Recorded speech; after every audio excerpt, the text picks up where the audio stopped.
We have with us Steve Hawkins, Global President, Syngenta Crop Protection, to discuss about regulatory concerns, the country's plans to expand in India, and the new products lined up for launch during the current year. Thank you for joining with PTI. Welcome, thank you. How important is the Indian market for Syngenta's crop protection sales? Very important. It's a large market, it's a growing market, and it's a market that's developing, so it's a focus for us globally. How does Syngenta plan to address regulatory challenges in India's highly regulated crop protection industry to ensure timely product registrations? Well, this is one area where we can use some support. We believe that somehow the unpredictability of the regulatory system does somehow constrain technology and innovation for farmers and for agriculture. So this is an area we would like to see improved. Can you please share how much Syngenta's new technology, Adipidin, has helped your sales in India? And could you provide some specific numbers for your crop protection business in the country? Adipidin is one of those products I've had in my career of more than three decades. It's one of those products that is quite special because of its versatility, because of its effectiveness. So it can be used across many diseases, many crops in many countries. So it's quite unique, and also we know it's very effective and therefore a very good investment for farmers. What kind of growth you are expecting for India market in the current year? For India market this year, let's see. A lot of it depends also on inflation and the monsoon, which is, of course, just starting now. But if we can have something in the mid-single digits for growth, that would be great. What are Syngenta's plans to scale up biologicals in India, given their strong performance in the region? For sure, we have strong plans. The local team also has developed quite a good portfolio, which we've supported globally.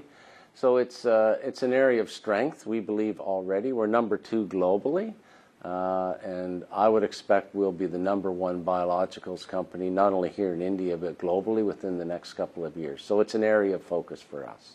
India's Agriculture Minister has expressed concern over unregulated sales of biostimulants. He has said only biostimulants with scientific benefits for farmers will be allowed in India. Can you share your thoughts on this? Well, I just found out about this recently, of course, so it's top of mind in my conversations for my visit here this week. I think it's important there is a regulated system for biologicals. It's unfortunate how this stop sales and disruption has happened, that farmers don't have access to these products. But I think ultimately if we can quickly get to a regulated environment for biologicals going forward, we would support that for the future of the product registrations here in India. How will Syngenta use the Make in India program to expand crop protection and seed production after opening the Seed Health Lab in Telangana? Well, it fits perfect for Syngenta, who continues to invest in India. And I personally have been involved in seeds many years ago here in India, and it's nice to see that those investments are coming through. So it aligns with the government strategy very well, I believe. What is Syngenta doing to manage challenges like excess inventory and price cuts in India's crop protection market, as seen globally in 2023 and 2024? Well, I think India, by the nature of the channel here and the nature of smallholder farmers, it's a somehow different dynamic than what we heard in big markets like the U.S. and Brazil, where they have fewer retailers, and therefore there was a bigger issue with stock. So here in India, we saw that as less of an issue. I think the market here is more balanced. How does Syngenta India plan to compete with the generic crop protection suppliers given the price pressures observed in 2024? Well, for sure, us as Syngenta, not all of our portfolio is on patent either. So the reality is many of us in the industry have a so-called hybrid portfolio of patented products and off-patented products. So for us, it's achieving the right balance of that portfolio and that we have the right balance of offers for customers. So look, as products come off patent, there's more competition, and that's the reality of the industry.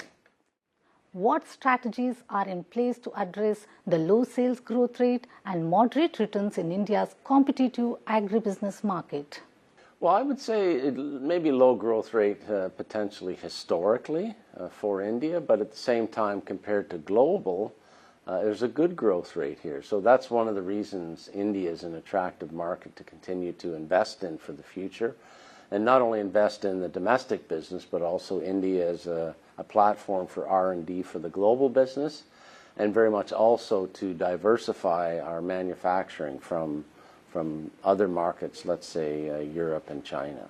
What specific innovations in crop protections are being practiced for Indian farmers to address pests and diseases in key crops like cotton, rice, and vegetables?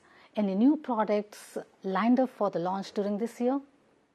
For this year, we don't have any big launches, but of course we've had 3 big launches in Adipidin, Panazoline, and Thymerin literally in the last few years. And these are global blockbusters of more than $1 billion each one.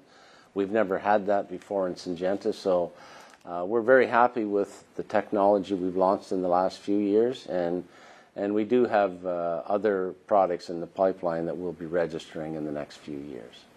What are Syngenta's main plans to grow crop protection business in India? Well, the main thing is to continue to support and invest the team so that we have the team on the ground to support our products, work with farmers, also from a stewardship perspective, how to use the products from an agronomy perspective. So overall, we have a very strong position here. We have now an even better portfolio. So now it's ensuring we have the right investment in the team to bring those products to our farmer customers. What new R&D initiatives or partnerships with Indian institutions are planned to develop climate-resilient crop protection solutions tailored to India's diverse agroclimatic zones? Well, we continue to work with government and institutions, with collaborations across all of crop protection here locally, and also because we do work in other tropical and subtropical countries like Brazil. We're able to also share those types of technologies for farmers here in India. How will Syngenta deepen its collaborations with global partners like IBM for AI-driven crop protection solutions and localize these for Indian farmers?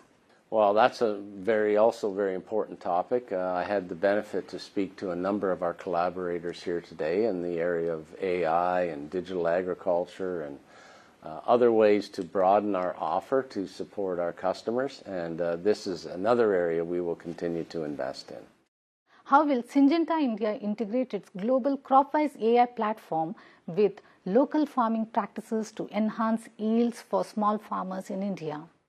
Well, that's very much the strategy we have already, and that's a platform we can build on now with AI and newer technologies and large language models.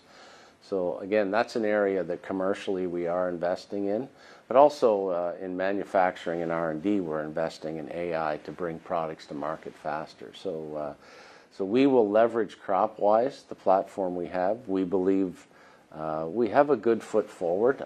We have something like 3 million acres just here in India, and we can do a lot more with the platform.